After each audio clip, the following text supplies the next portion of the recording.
I'm very proud of counting him as one of my friends. Every time that I need advice for anything, not just GIS, not just kidding.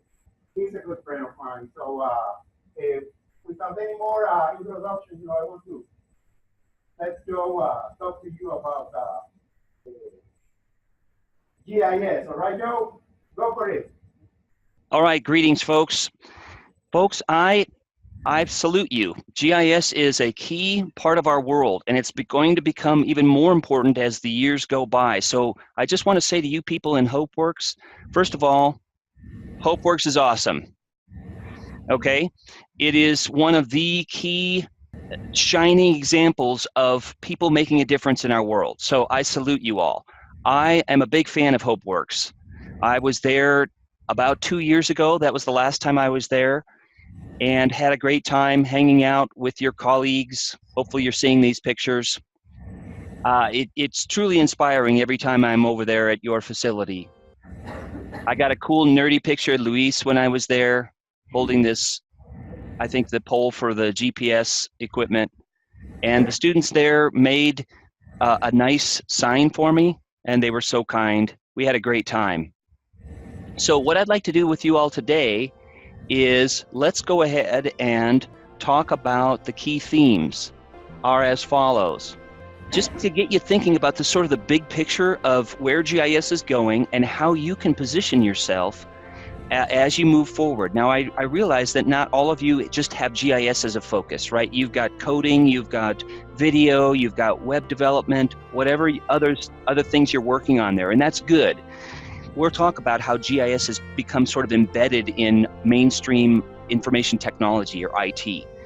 But talking a little bit about these forces that bring us to this opportune moment that you all are seizing with both hands, and I think it's grand, I think it's great. And then some trends in GIS and some skills that you might think about. Now, I realize you've got one of the key experts in GIS right there, and that's Luis. But if I can be in your network at all in the future, I'd be happy to do that. As Luis probably has talked to you about in the past, GIS is really about networking. And so as you move forward in your careers, establish those networks with other people. Get someone in industry like me, get someone in academia, get someone in nonprofits, get someone in like a local government or a state government or a federal agency in your network so that you can build these connections as you move forward in your career. So here's my contact information. I've got all kinds of nerdy things that are fun, but also some serious things on this YouTube channel of mine. I have 4,000 videos on there, folks. If you really want to be tortured, go see my YouTube channel. But the point is that I'm very passionate about GIS, as Luis said, and I know you all are too. And so once again, I salute you. I truly am inspired by you. And I want to make this useful for you all. So if you've got some questions or comments as we go through this next 8 hours together, just kidding. Just these few minutes together, I want to make this incredibly valuable for you all. So feel free to speak up. I can't hear very well the people in the back, so you might want to come up close to the microphone. But feel free to do that, okay? So let's talk about your own pathway. Mine is actually in federal agencies, as you see here, USGS, NOAA, Census Bureau. I also teach at the University of Denver and have supported a massive open online courses. Who's taken a MOOC in GIS, a massive open online course? Okay, you might want to think about that. We'll talk about that in a minute. ESRI, the organization that I work for, has several of these massive open online courses. Great free ways for you to learn more about GIS as you move forward. So please take advantage of those. Have done some work with the National Council for Geographic Education and other nonprofits. So anyway, glad to be here today. My role here is in the education team, so you kind of get an idea of what different people do with GIS, is really to support GIS in education. So it's in organizations like yours, it's in universities, it's in primary and secondary schools, it is in museums, libraries, wherever we can promote GIS in educational context. So Girl Scouts, Boy Scouts, 4-H, etc. That's our mission. It's a big mission, and it's in partnership with good people like you. I'd like to talk just briefly about what I consider to be 5 forces that are really bringing us to where I think you all are in the right place at the right time in your careers with GIS. And the first one is this thing called Geo Awareness. You know, Luis and I and other geographers and environmental planners and city planners and others, for years we would talk about things that you see on the screen there: human health, water quality, energy, water, all these key important issues of our time. But now the exciting thing is that it was great to have those conversations amongst ourselves, but the broader general public now is really interested in those issues. And so the thing that's exciting about that with regards to GIS is that people are starting to make these connections with, if I'm going to understand, and not just understand, but plan for a more sustainable, healthier, happier future for my community, my region, my state, my planet, I've got to embrace these geotechnologies, because that helps me understand our world better, correct? If we ask the where question, right? Donde, where, wo in German. Okay, if we're asking the where question, then we're really, it adds value, it adds understanding. So it's not just Luis and I saying this. Have a look sometime at the Conference on Sustainable Development and look at these issues from the United Nations. It's all about these things that I have up here on the screen. So the second force I'd like to lay out before you is the geotechnologies themselves. And here's why I think it's another good reason why you're in this spot in your GIS journey at this time here in 2017 and beyond. And that is, you're past the old sort of clunky days of GIS, the days that was really super difficult to get your data into the right system and in the right map projection. And sure, there are still complexities. I don't want to say that GIS is easy and there's just one button that you push and boom, there is your map and there your analysis is done, right? It's a journey. And I don't mean the 80s band Journey. Remember the 80s band Journey? Okay, so you guys with me? Okay. Anyway, the point is that it's a process. It's like learning chemistry or biology or city planning. You know, it's multiple years of learning more and more. Luis and I, we trade tips and advice and stuff all the time, because we're still learning. There's never a point in GIS that you say, okay, I know everything there is to know, and now I'm good now, right? So the GIS, though, is moving from sort of a system of record to engaging people. That's exciting about GIS. It's becoming easier for people to use, and that's good, because then more and more people will be starting to use it. Not just people in environmental studies or geography or planning or human health, but people in business. I know the GIS person for KFC, the Kentucky Fried Chicken people, right? They use GIS, correct? They got to figure out where their restaurants are going to be located and where the competition is, and where the busy streets are, and where the zoning is correct, and so on. So where do they open the stores? Where do they close the stores? Same thing for Starbucks or Home Depot or any other major chain. They all use GIS, right? They're not going to get a bunch of paper maps out and use it, right? They're going to use a GIS. So think about your body. Your body has this nervous system, right, folks? It has a nervous system that regulates the functioning of your vital organs, correct? So GIS is kind of like that for the planet. It's operating behind the scenes. You may think of it as sort of operating like an elevator. You don't really think about an elevator unless it doesn't work, right? So GIS is kind of like that. It's behind the scenes. It's helping to power the lights in your room right now. It helped deliver whatever you had for breakfast, right, to whatever store you bought it at, or to your apartment, your house, or wherever, right? It helps deliver water to the faucet. It helps in so many ways.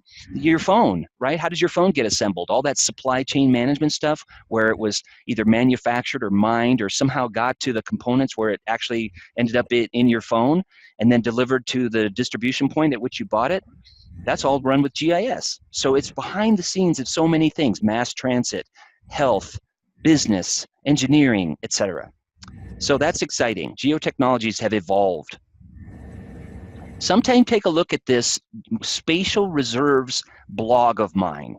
This is something that I update every week, because it's all about the societal issues behind GIS: copyright, location privacy.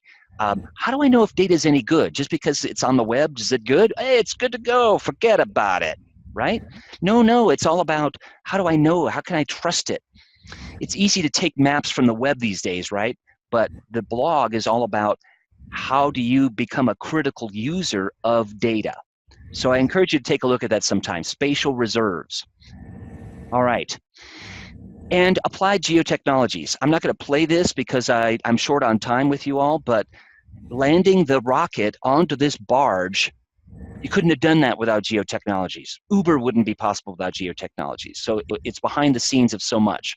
Now, GIS is at this major turning point, which again, I think is exciting that you all are in, or all y'all, as they say in Texas, all y'all are in GIS now, because it is really moving from this sort of locked to certain systems, and like Luis would work on his GIS project and I'd work on mine. It was really difficult for us to share data. Now, since it's becoming cloud enabled, right, just like your music that you're playing, right, it's not so much on your local device anymore, right? You're using some service like Spotify or Pandora, right? It's up there in the cloud.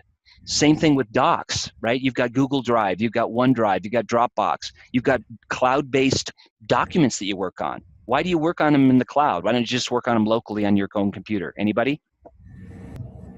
I hear nothing over there. Okay. Well, the reason why I was asking you that is because hopefully you would be thinking about, well, I use it in the cloud because then I can share, right? I can share documents with people or playlists, or if it's in music or whatever. Same thing with GIS. We want to use it in the cloud because we can share information, because these problems that I identified earlier, water, energy, natural hazards, just tiny little problems, right, folks? Forget about it. These are huge problems. Because of these problems, they don't stop at boundaries, right? They don't stop at disciplinary boundaries. What I mean by that is like geography, planning, biology, human health. They don't stop at those boundaries, and they don't stop at national or state boundaries either, right? Energy, water, these are global issues that increasingly affect our everyday lives.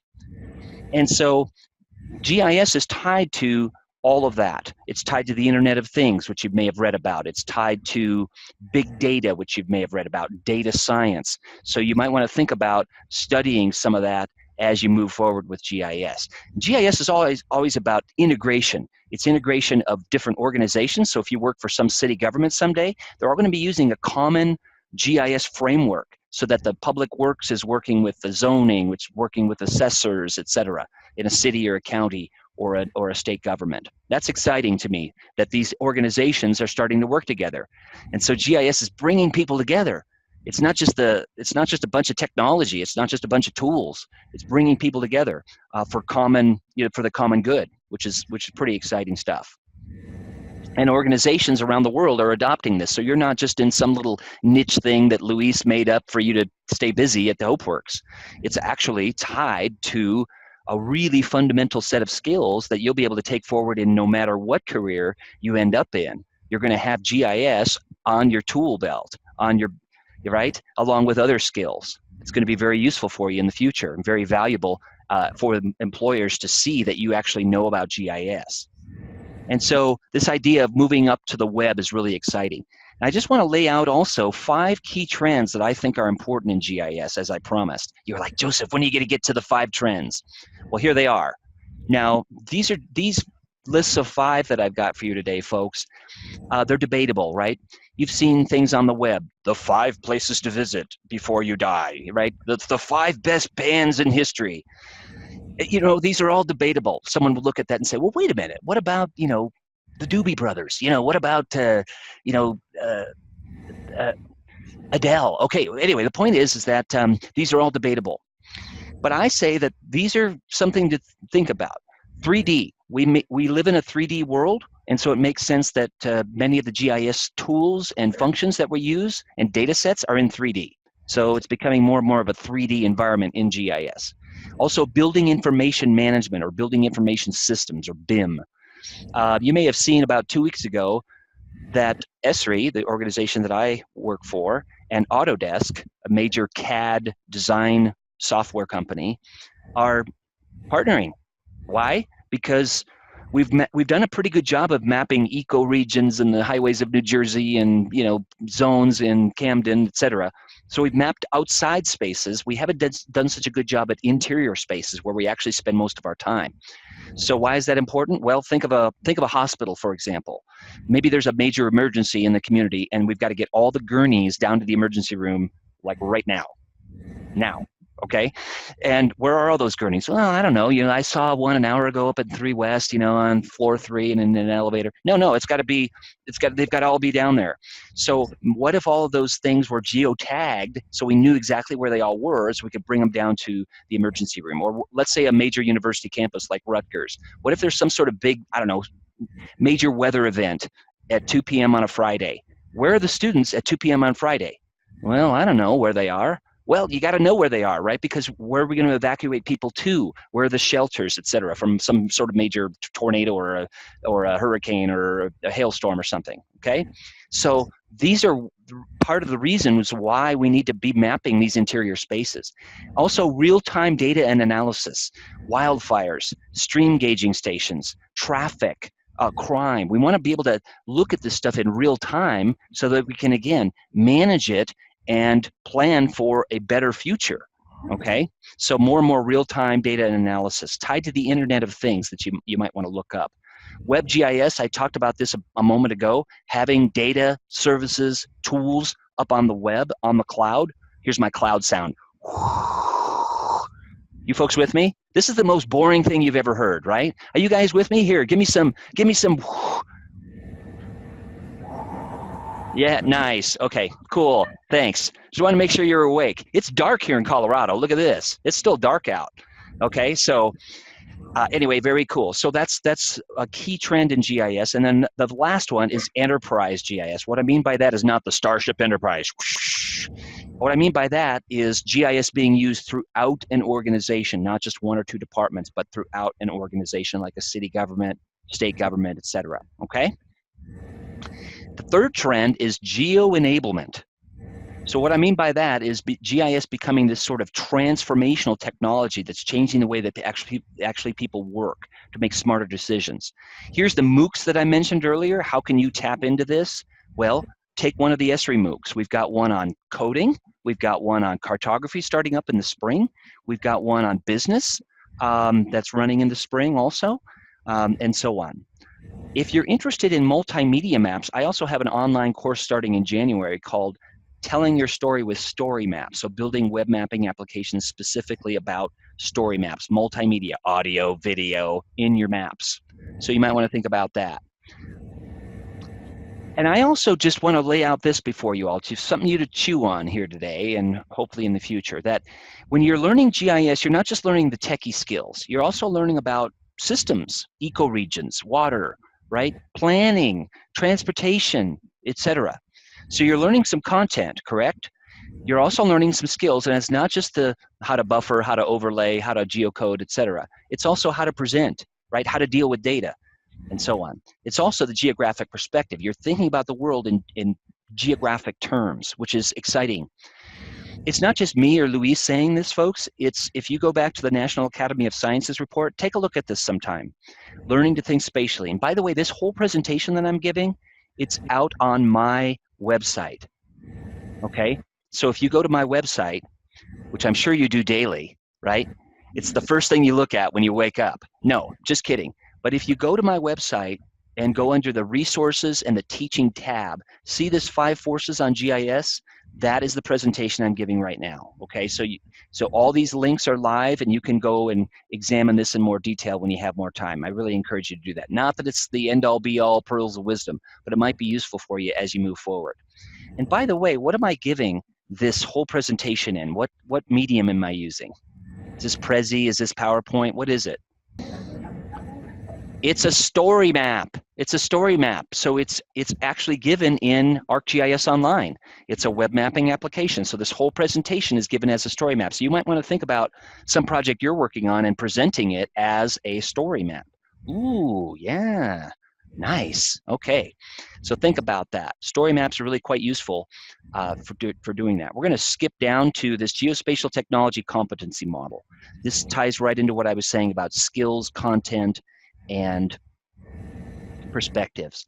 This geospatial technology competency model, it is all about what we were just saying. So for example, if you look at this lower part of the tier, it's this kind of skills that I mentioned are fundamental to building everything up from there. So are you ethical? Can you deal with data? Are you organized? Can you present? Can you communicate? Those are skills that are important in GIS too. Yeah, it's important to get into this second tier, writing, math, geography, science and engineering, etc., STEM. And then you get up into the workplace competencies. Can you solve problems? Can you plan, etc.? Okay. And then you get up into the GIS E skills toward the top of the pyramid. Take a look at that sometime and figure out where you might be missing or maybe lacking in some of those skills and build those skills. Okay. You really got to seize the moment, seize those opportunities to build the skills in the areas that you're short a little bit that you perceive. Okay, think about what brought you to this point in your career. For me, part of it was reading The Last Great Auk about the last flightless auk birds in the 19th century and realizing I got to do something about this. We can't let these species go extinct, and so on. So that was part of it for me. I want to skip down to another thing that I think is important, and that is this. What is this? It's a computer. It's now being used as a doorstop in an actual high school. But at one time, it was a living, breathing Mac computer.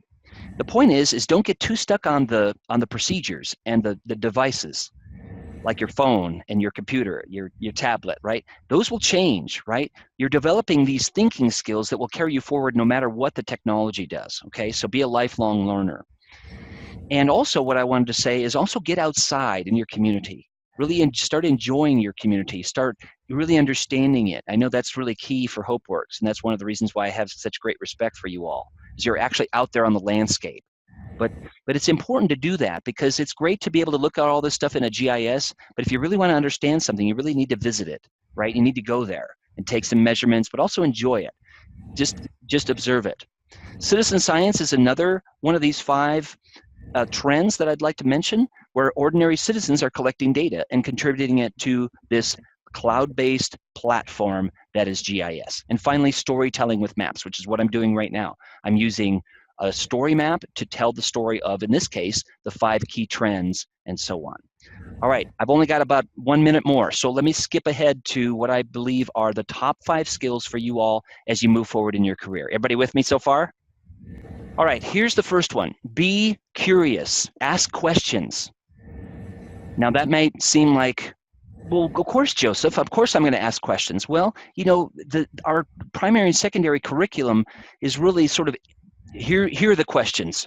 You regurgitate the answers, right? We don't do such a good job of encouraging people to ask good questions. And that's really key to your work in GIS because it also teaches you to be tenacious, right? Final.mxd, final2.mxd, really final.mxd. I'm going to get this GIS project right, okay? So ask good questions. And secondly, be able to work with data of all types. There's lots of data out there. Much of it is in geospatial format. It's in a map format. Again, like I talked about at the beginning, be critical of it. Don't just accept it because it's on the web or just because it's in a GIS database. Really understand and ask those questions. Where was it generated? Who generated it? Why did they generate it? How often is it updated? And same thing for the data that you produce. Make sure you document it with good metadata. I never metadata I didn't like. That was a joke, okay? I never metadata I didn't like. All right. Third, know your geographic and geospatial foundations. Yes, map projections are still important. Yes, knowing how to build a database is still important. How to analyze, how to classify, how to code. All that is important, actually. And then remember my computer picture of the doorstop? Be adaptable, be flexible, be willing to go international. Ooh, or at the very least outside of your comfort zone. Okay, don't just talk to the same group of GIS colleagues. Talk to someone it's in a totally different field, and tell them why GIS is important to their field. And finally, good communications. Have a vision for where you want to go with your career. Build your dreams, or someone will pay you to build their dream, which is good too. Okay, that's all good. But find an organization that actually fits your own personal ethos, your own personal vision, your own personal set of values.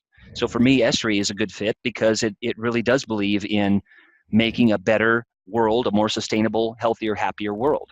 So for me, that's a very good fit. For you, it might be some state or federal agency or local government. It could be a nonprofit organization, could be somewhere in a community college or a university, okay? So find an organization that really fits your own needs. Now, by ignoring all of the things that I talked about, I think it's like sleepwalking into the future. Here's a nerdy picture of me at 31 North, 87 West.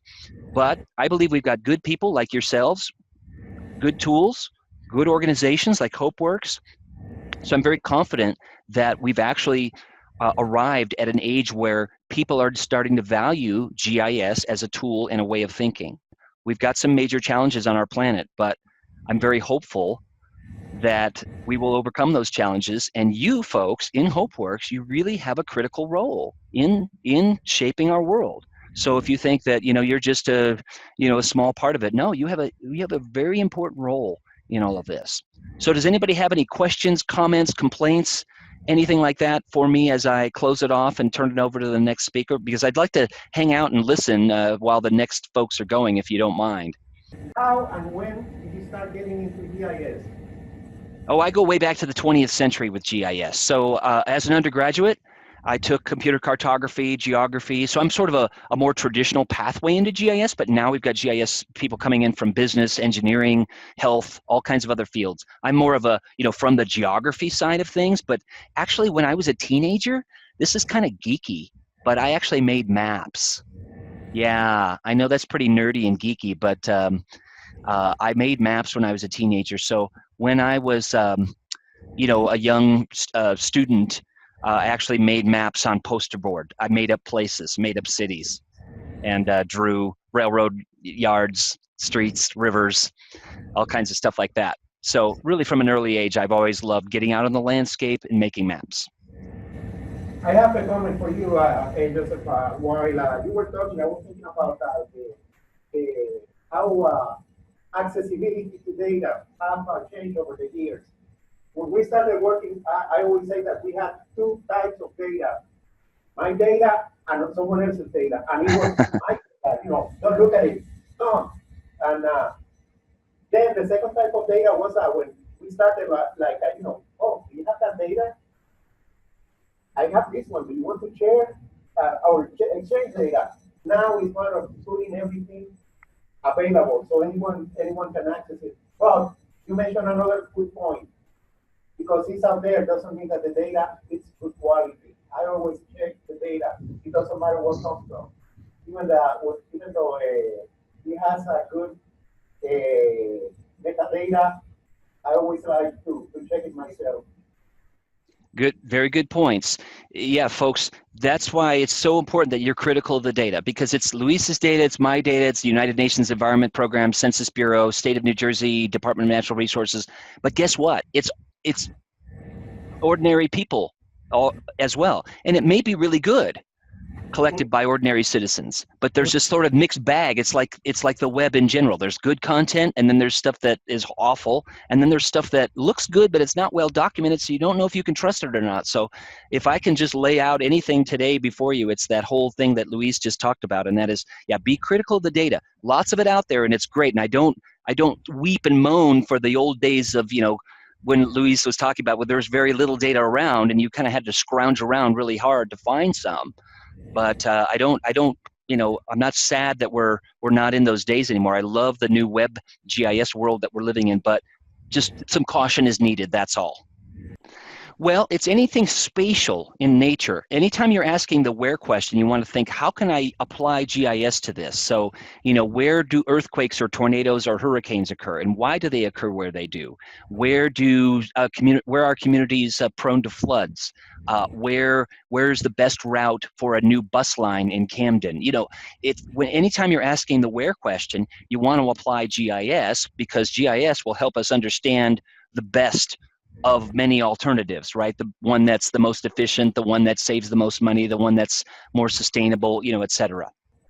Okay, Joseph, I would like to keep you going, but no, you got to move on. You're the moderator, so I'm going to just observe and probably stop my video and all that stuff so I can just listen and learn from you all. All right, all best wishes. Connect with me if I can be of any help to you in the future, and buena suerte, good luck, happy holidays, and we'll keep in touch, okay? Thank you, Joseph.